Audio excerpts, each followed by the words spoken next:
क्या खातर की जाए आपके? चाय पियेंगे कि ठंडा?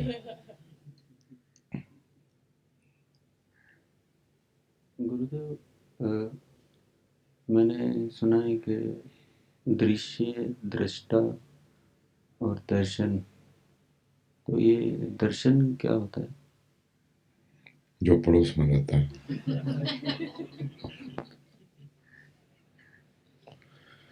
दर्शन रहता है कि दर्शना?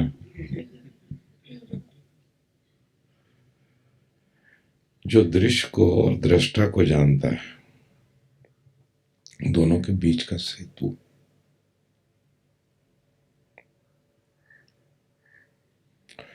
दृश्य का पता लगा, पीछे उसके दृष्टा है।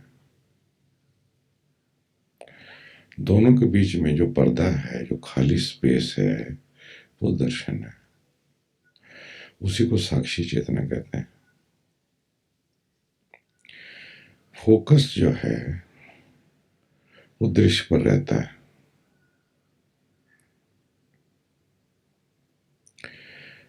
लेकिन बीच में यह आवश्यक है कि कोई रिक्त स्थान हो, नहीं तो गति का पता नहीं चलेगा। तो वो जो गतिमान नहीं है, दर्शन चेतना का स्वभाव है।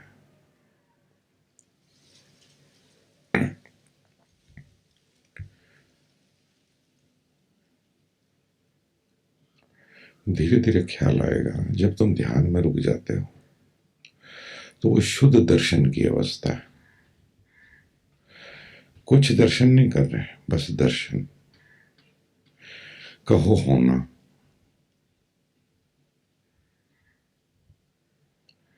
बस होना। होने की प्रतीति भंग होती है जब विचार चलता है। जब विचार चलता है तो उसके पीछे, जैसे गाय भैंस चलती है तो उसके पीछे गडरिया होता है ना, जिसको तुम मैं कहते हो।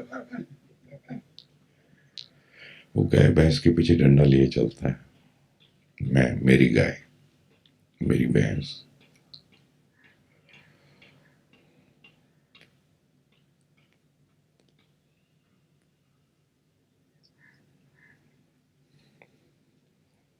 नहीं, और बस तूने सुना है? कहाँ से सुना? रेडियो पे? दूरदर्शन में?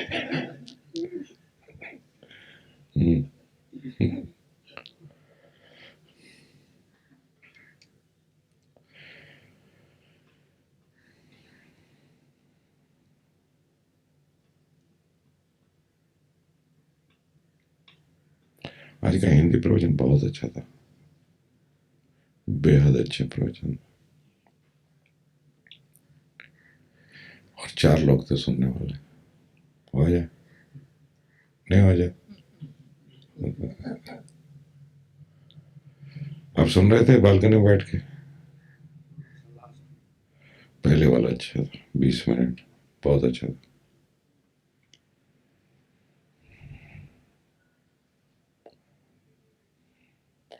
अच्छी बातें नहीं सुननी चाहिए।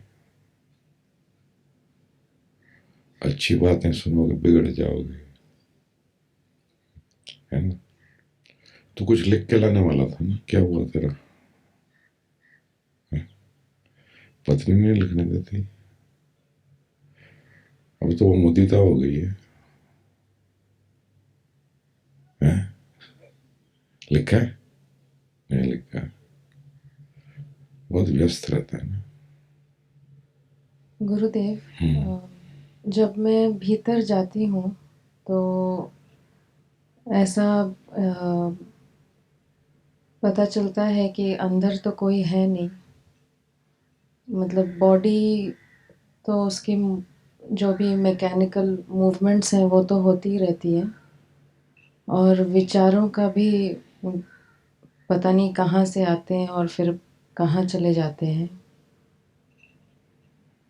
तो जो आई का इतना वो प्राइड था, तो वो अब वो भी पता नहीं कहाँ है। और आपसे सुना है कि फिर भी एक रियल आई है, तो ये सब जो जान रहा है क्या यही रियल आई है?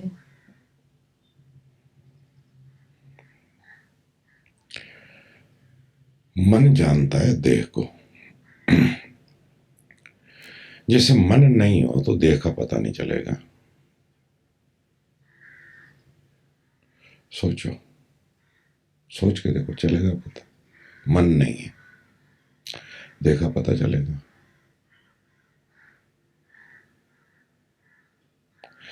देह का पता चलता है मन को।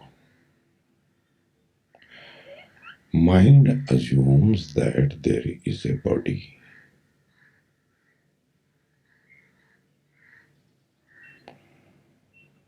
मन का पता चलता है चेतना को।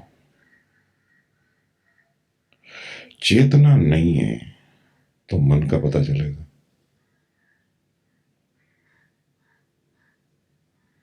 सोच रहे हो? इसको कहते हूं thinking without A thought. Think. Now, when you are thinking, there is no thought. This is thinking without a thought. Thinking without a thought means contemplation, meditation, निधिध्यासन। निधिध्यासन पतंजलि कहते हैं, निधिध्यासन। अगर मन खो जाए, जैसा कि ध्यान में कभी कभी खो जाता है, तो देह बोध भी गिर जाता है। देह का भी पता नहीं चलता कि देह है कि नहीं है, क्योंकि मन ही नहीं है।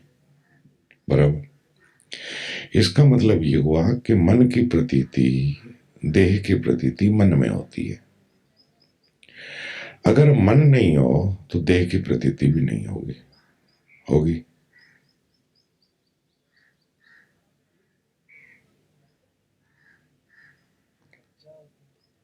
हाँ।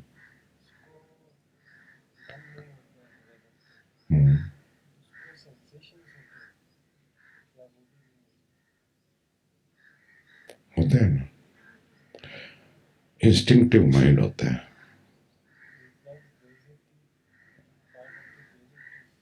नहीं, बच्चे को जरा अभी सोया रहने दो, बच्चे को बाद में जगाए।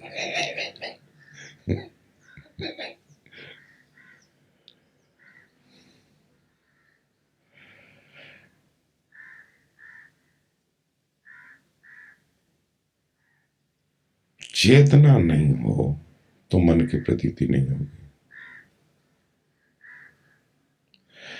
अब चेतना का भी तुम्हें पता लगता है कि मैं चेतन हूं। इसको कहते हैं शुद्ध बोध, pure awareness. That is what you are. अब ये मिलेगी कहां से? मिलेगी तो वो चीज ना जिसकी कोई शक्ल हो, जिसका कोई रूप हो। और भीतर कहीं जाना नहीं होता। भीतर कोई रोड नहीं बना हुआ, हाईवे नहीं।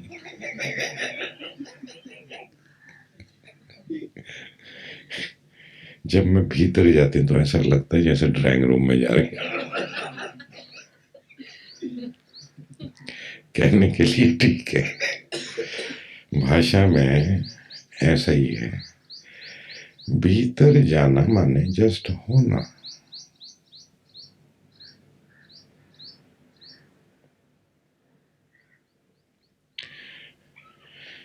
तो भीतर अगर तुम खोजने की कोशिश करोगी तो खोजेगा कौन?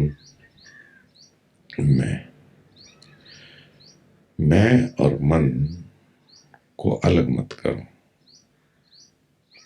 मैं का फैलाव ही मन है, मन का सिकुड़ाव ही मैं है, मन का केंद्र है मैं का फैलाव है मेरा।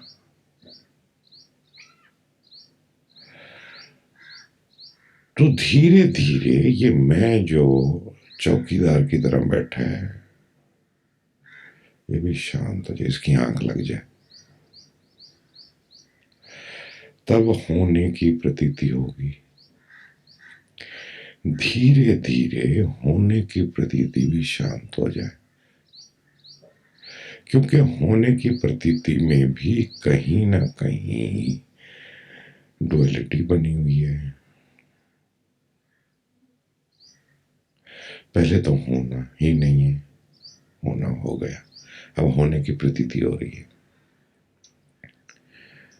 ये होने की प्रतीति अगर जागते वक्त चलते उठते बैठते तो जरूरी है कि तुम होने का स्मरण रखो। तो जब स्मरण रखोगे तो एक सूक्ष्म द्वैत उसमें भी रहेगा, वो जरूरी है। लेकिन जब ध्यान में बैठे हैं तो धीरे धीरे होना भी इतना शांत हो जाए कि उसकी प्रतीति भी ना हो कि कोई है।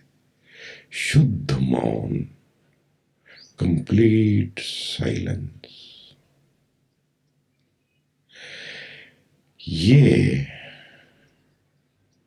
एकता हुई, यूनिटी हुई, वननेस हुई, नॉन सेपरेशन हुई। अविभाजित मन, खंडित मन, खंड खंड मन खो गया, लीन हो गया। सारी लहरें सागर में लीन हो गई। सागर शांत है, चित्त शांत है। होना, धीरे धीरे गौर करोगे कि इसका भी कोई साक्षी है, वो शुद्ध बोध, प्योर अवेयरनेस।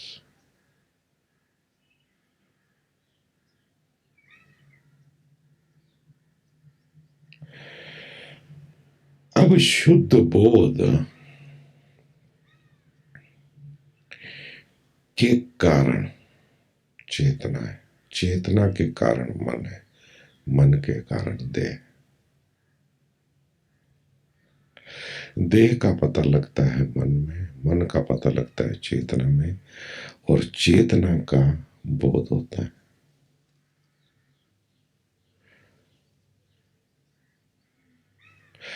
और जब चेतना भी शांत हो गई, शुद्ध बोध रह गया, तो ये हो गई तुरीयातीत अवस्था।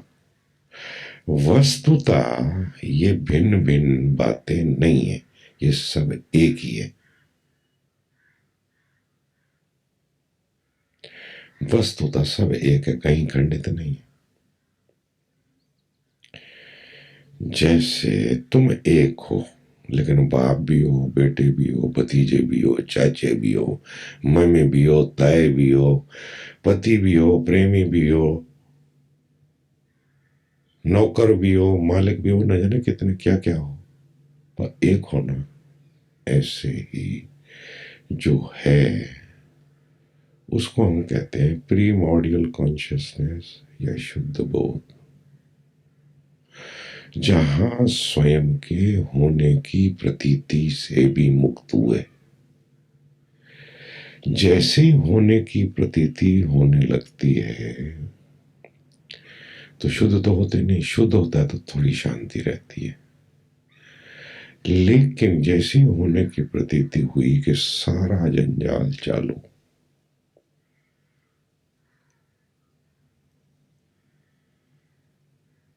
सारे उपद्रव चालू।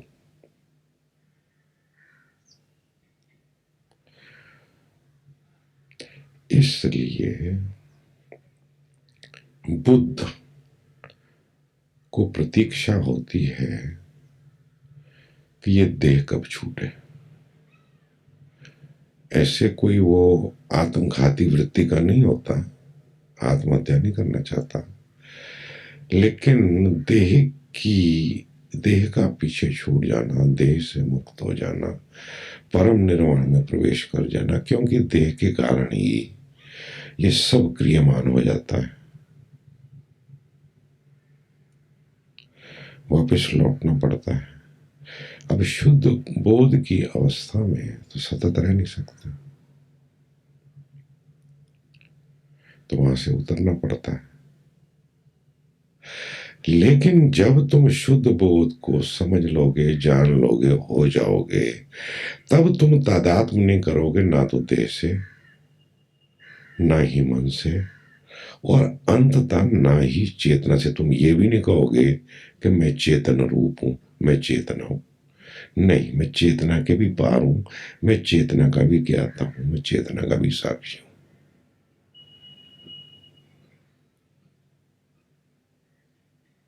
अधिपत क्या हो? थ्योरिकल है मामला जरा। तो जब भीतर जाओगे तो भीतर जाना माने कहीं नहीं जाना, क्योंकि जाना सतत बाहर होता है, भीतर नहीं होता। भीतर सिर्फ होना होता है, समझे ना? भीतर की कहते हैं यात्रा, कहने में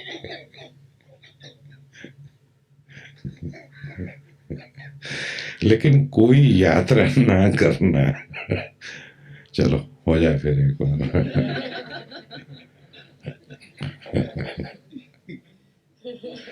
किसी यात्रा पे ना निकलना माने भीतर, बस भीतर। अब भीतर बहुत ज्यादा टटोलो मत। टटोले तो सक्रिय रहोगे, विचार चलते रहेंगे, चीजें चलती रहेंगी। बस हो रहो, धीरे धीरे गुम होते जाओ, गुम होते जाओ, गुम होते जाओ, मन शांत होते जाओ। अब जानने को कुछ नहीं बचा। विचार चलता तो जानने को है ना। जैसे ही विचार होता था, जानने वाला भी उसके साथ ही आता है। जब विचार नहीं तो जानने वाला भी नहीं है। दोनों हो गए, दोनों दरअसल लीन हो गए साक्षी में, चेतना में। चेतना में जब ठहर जाओगे तो पाओगे कि स्थिरता है, स्टिलनेस है। लेकिन चेतना ऐसा है, that is the dynamic principle of the universe. वो गत्यात्मक है और स्थिर है। जैसे नदी है, गतिमान है और फिर भी है। तो चेतना में जैसे आविष्ट होगे तो स्थिरता होगी, लेकिन पाओगे कि अत्यंत गत्यात्मक है। लेकिन सारी संभावनाएं उसमें अदृश्य हैं। उस सब चीजों का सब उसी में से निकल आता है। जैसे निकला उसमें से जादू चालू, खेल चालू। जब खेल शांत है तो शांति है, विश्राम है। चाह उठेगी पीछे से, चाहक उठ जाएगा। चाह मूवमेंट करेगी, चाहक उसके साथ साथ जाएगा, फिर दुखी होगा। इसलिए रह जाना, हो जाना, बस होना। सारा प्रपंच के धीरे धीरे इसमें से क्लैरिटी बढ़ेगी, समझ बढ़ेगी। जैसे जैसे क्लैरिटी बढ़ेगी, समझ बढ़ेगी, चीजें दिखाई पड़ने लगेंगी कि कैसी हैं और कैसा उससे व्यवहार करना चाहिए। तब ठोकरें कम लगेगी, तब द्वंद्व कम होगा, संघर्ष कम होगा, पीड़ा कम होगी, दुखी नहीं होगे। ये सब परिधि पर चलता रहेगा, लेकिन केंद्र पर तो मालमस्त बने रहोगे। Now you are master, now you are able to handle.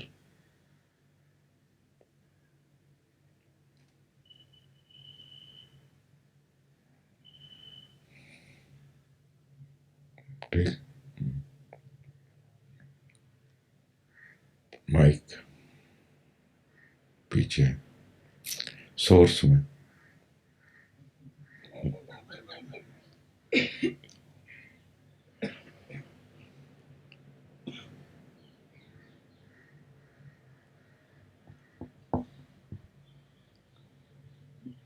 गुरुदेव, आपने कहा कि चेतना का भी कोई साक्षी है। क्या इसी को आप एब्सोल्यूट कहते हैं? हाँ, या उसी को कहता हूँ। तुरीयातीतम, कल मैंने नाम रखा था एक का।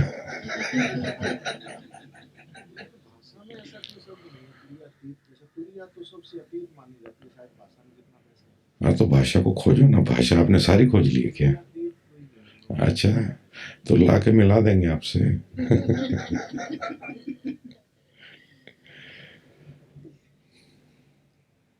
है तुर्यतीत की बात जरा कम होती है, ऐसे नहीं कि नहीं होती, कम होती है। क्योंकि तुरिया तक चर्चा हो सकती है, तुरिया के बाद चर्चा बिल्कुल असंभव होने लगती है। जो समय को जानता है उसको आप नहीं जान सकते।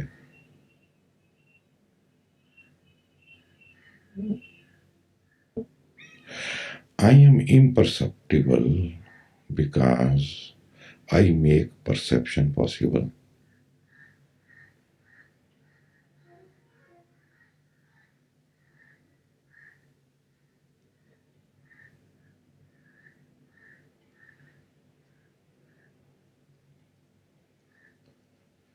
चेतना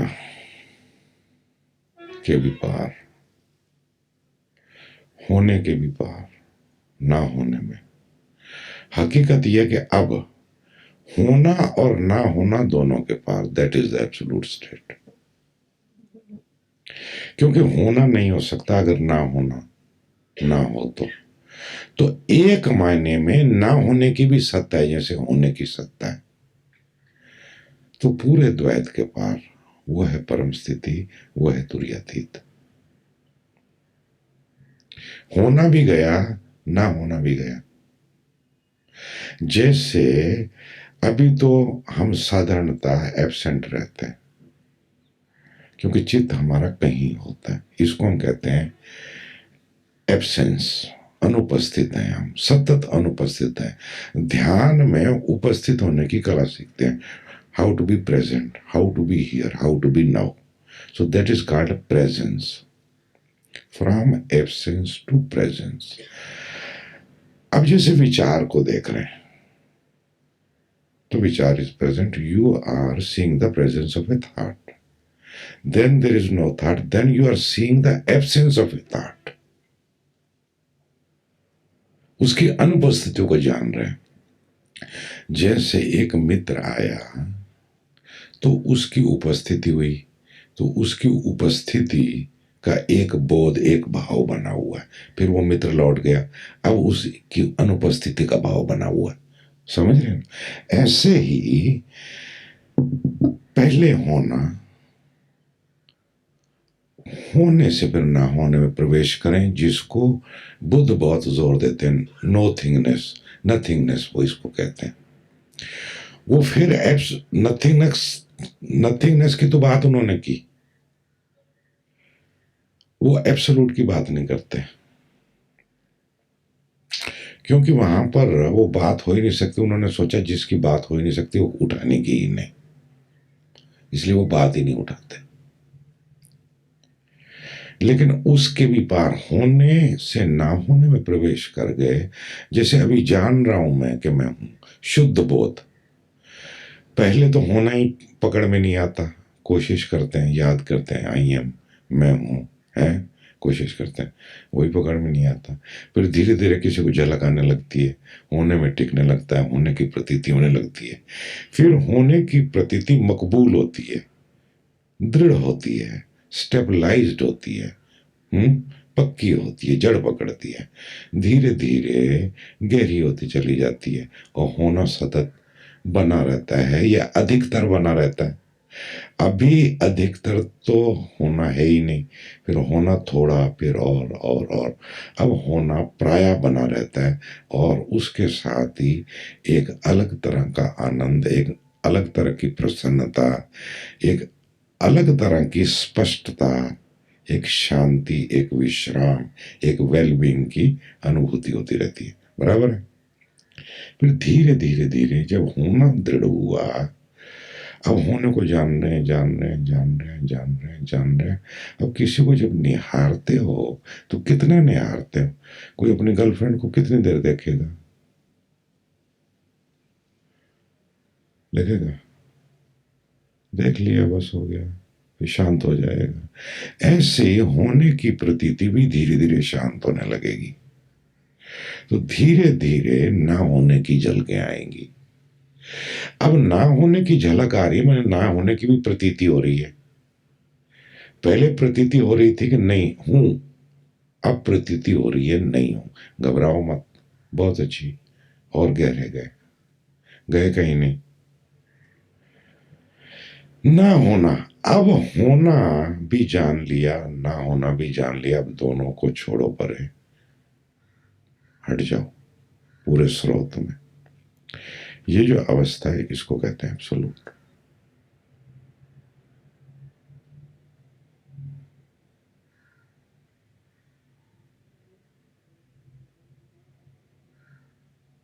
और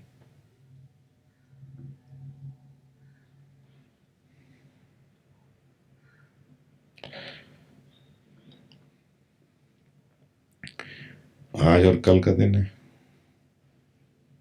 फिर मत करना।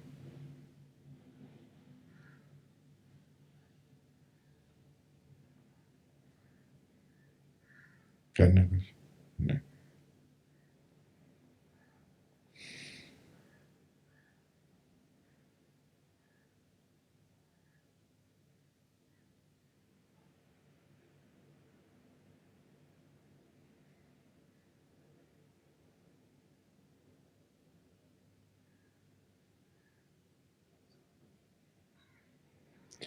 जो सारा श्रम है, मूल श्रम जो साधक का है, वो होने में स्थित होना, स्टेट ऑफ प्रेजेंस।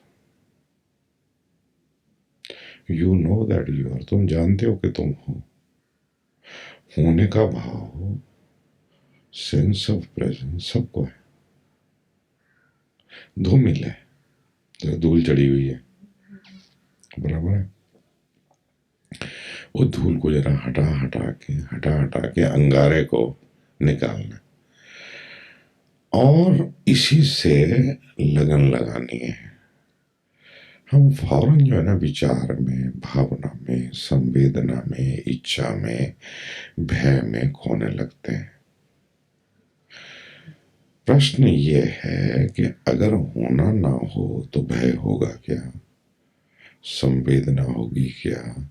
इसका क्या अर्थ है? इसका अर्थ है कि होना आधार है सब चीज का।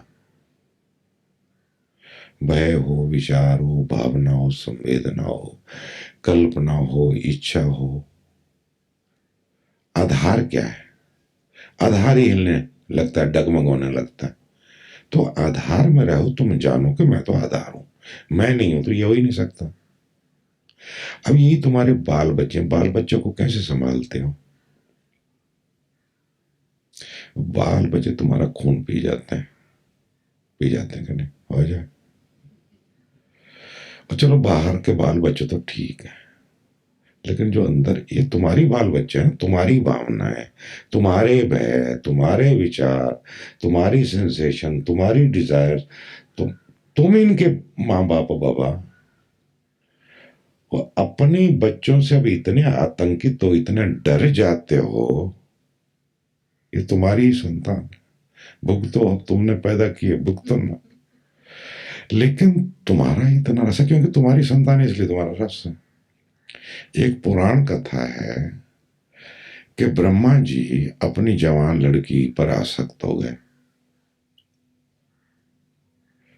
कौन से ब्रह्मा जी? वो भगवान ब्रह्मा विष्णु महेश वाले। लड़की जवान थी, 16 साल की होगी, बड़ी सुंदर थी। आसक्त होके उसके पीछे भाग रहे थे। अब ये पुराण में कथा है, लेकिन ये सिंबॉलिक है कि तुम ब्रह्मा हो और तुम्हारे विचार तुम्हारी ही पुत्रियां हैं, और तुम अपने विचारों में आसक्त हो, इसलिए तो छोड़ने को तैयार नहीं होती है। मैंने कुछ गलत किया है, अब ये तुम्हारे ही विचार है, ये तुम्हारी ही संतान है, पर तुम छोड़ोगे नहीं इसको। तुम इस पर आधारित नहीं हो, ये तुम्हारे पर आधारित है। तुम्हारे बच्चे तुमको कैसे चलाना अच्छी तरह से जानते हैं, तो तुम्हारे विचार भी जानते हैं। और एक वक्त ऐसा आता है जब बच्चे की औरत को खास करके ऐसी अंधी चाह उठती है कि उसको कुछ सूझता नहीं, बच्चा होना, बस बच्चा होना। उसको पता ही नहीं क्या हो क्या रहा है, वो नेचर तुम्हारा उपयोग कर रही है। तुम खुद तो अपने आप को हर वक्त नरक में पाते हो, लेकिन फिर भी तुम्हें समझ में नहीं आती कि इसी नरक में तुम बच्चे को ला रहे हो। बच्चा ऐसी आसक्ति पकड़ती है, पूछो मत। अब ये भीतर के तुम्हारी बच्चे हैं, और तुम चाहते हो कि गुरु जो है ना उनको डंडा मार के ठंडा कर दे, और तुम खुद ही जो है ना गुरु को डंडा नहीं मारने देते। You love your things, you love your stuff whatsoever, whether it is fear, desire, vichar, emotion, whatsoever. You like it because it is your baby. That is why in a laughing mood I say it is your baby. तुम किसी के सामने झुको या ना झुको, लेकिन बच्चे के सामने तुम्हारी जरा भी अकड़ नहीं चलती। चलती है? बोलो जरा, अनुभव से बताओ। और मैं बाहर के बच्चों की बात नहीं कर रहा, भीतर के बच्चों की भी बात कर रहा हूँ। बहुत सीरियस हो आज आप।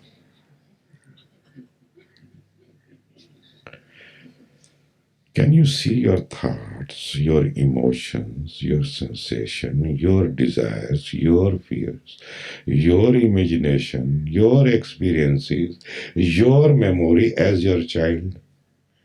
It is your child, it is your baby. Now you don't know how to shut up your child and be just yourself. That is why I say let them cry. You go on reading your newspaper, हो जाए। Remain passive. Don't do anything with the playing childs or quarreling childs. Don't even touch them. Don't even pay. You just behave as if you are not. That is what I say passivity. निष्क्रिय बने रहो, कहता हूं ना। खेलने दो बच्चों को, मन में विचार आते हैं आने दो, भावनाएं आती हैं आने दो, जो भी आता आने दो। वो इधर भाग रहे हैं उधर भाग रहे हैं, उनको कहो अच्छा ठीक है, तुम चुपचाप अपना न्यूज़पेपर पढ़ो, मन निष्क्रिय बने रहो। अगर तुम निष्क्रिय बने रहते हो बने रहते हो बने रहते हो, तो तब तुम्हें धीरे धीरे ख्याल आता है कि तुम हो, और तुम्हारे बाप का कुछ नहीं बिगड़ता इनसे। ये विचार भावनाएं इच्छाएं जो मर्जी करें, भले तांडव करें, you just remain, you are totally intact, remain as a master. अगर तुम उलझ गए बच्चों के साथ तो फिर भुगतो, और भुगत ही रहे हो। ये बाहर भी सच है, ये भीतर भी सच है।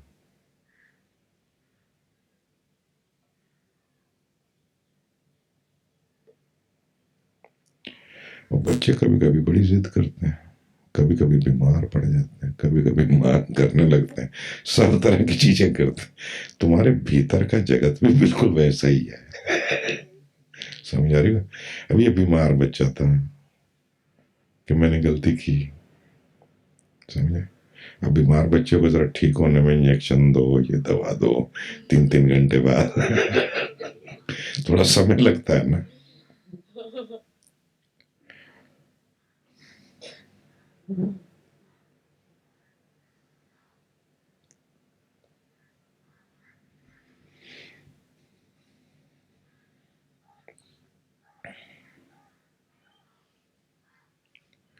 हो रहा है जल्दी टाइम।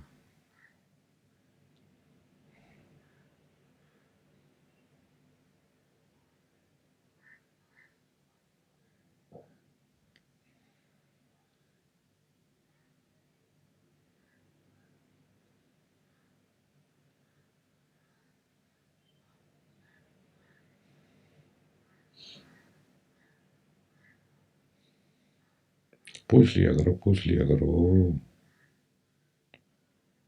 फिर तो पैसे लगने वाले हैं। कोई पूछ रहा था कि गुरुदेव आप सचमुच सीरियस हो?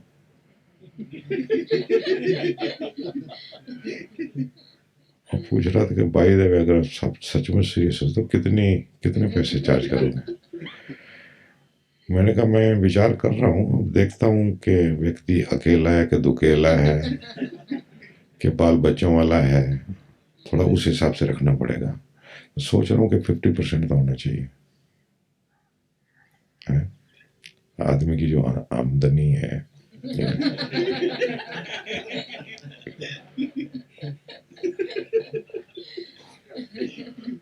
अब अकेला है तो 50% ठीक है, दुकेला है तो 5 से 10% डिस्काउंट, पत्नी डिस्काउंट, और बाल बच्चों वाला है तो कितने बच्चे हैं उसके हिसाब से, क्योंकि बच्चों को भी तो उसने पालना है ना।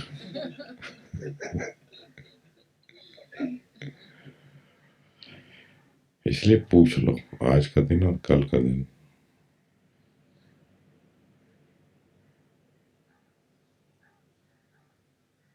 पूछ रहे पूछ रहे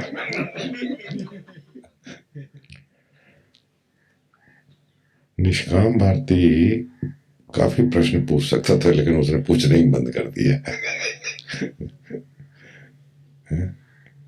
वो लिख लिख के लाता था, 4-6 पेज भरे होते थे।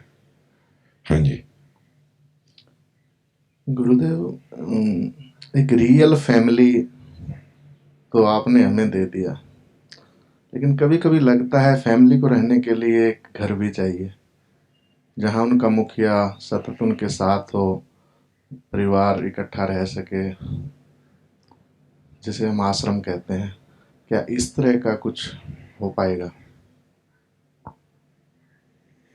मुझे तो ज्योतिषी से पूछना पड़ेगा।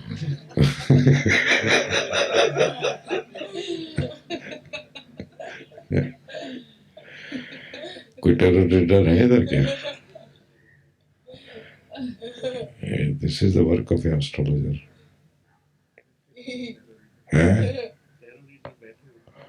हाँ ये बात तो सही है,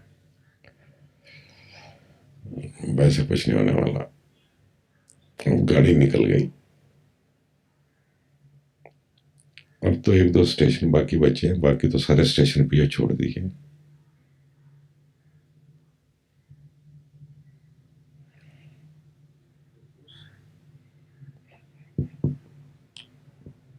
बगैर घर की स्थिति में इस परिवार के लिए क्या दिशा निर्देश हैं, किस तरह से रहे? घर भी अंदर है और आश्रम भी, अपने भीतर ही आश्रम में निवास हो जाए। बाहर तो उसका रिफ्लेक्शन है, प्रतिछाया है। आपको एक प्रतिछाया दिखाई, एक रिफ्लेक्शन दिखाया, अब आप स्रोत तो उसका भीतर ही है। तो अपने भीतर स्थित हो जाओ, स्थिर हो जाओ, और तुम पाओगे कि वहां से तुम जुड़े हुए हो, वहां से भिन्न नहीं हो, वहां द्वैत नहीं है, वहां मैं तुम्हें मिलूंगा।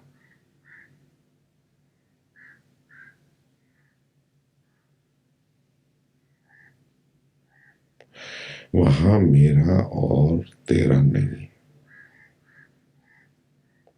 वहां बस एकता है, और एकता को जानने वाला ही नहीं है।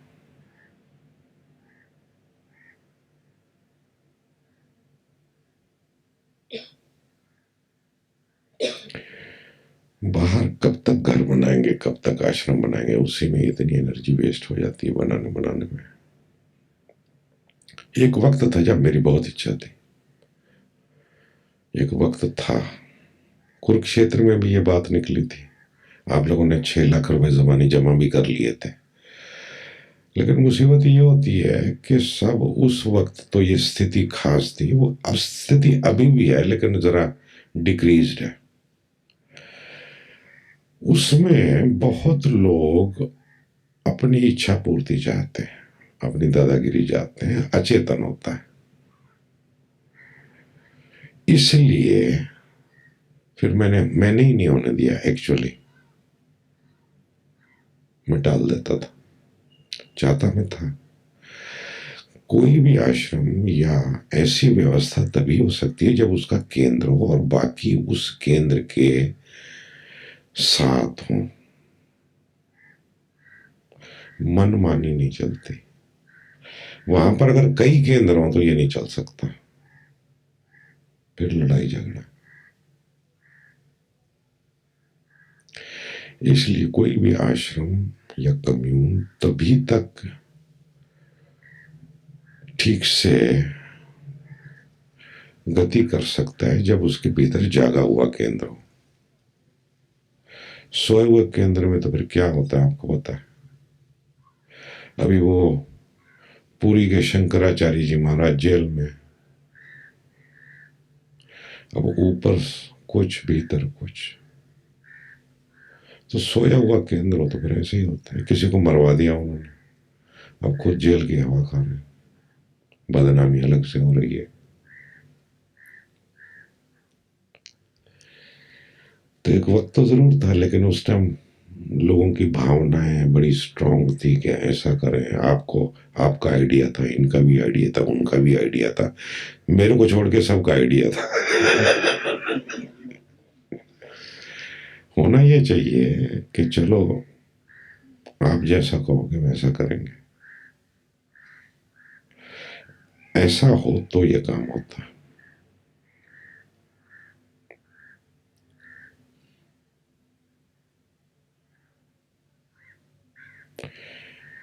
पिछली बार जब ये देखने आए थे ये जगह सितंबर में, तो एक जगह और देखी थी एयरपोर्ट के पास।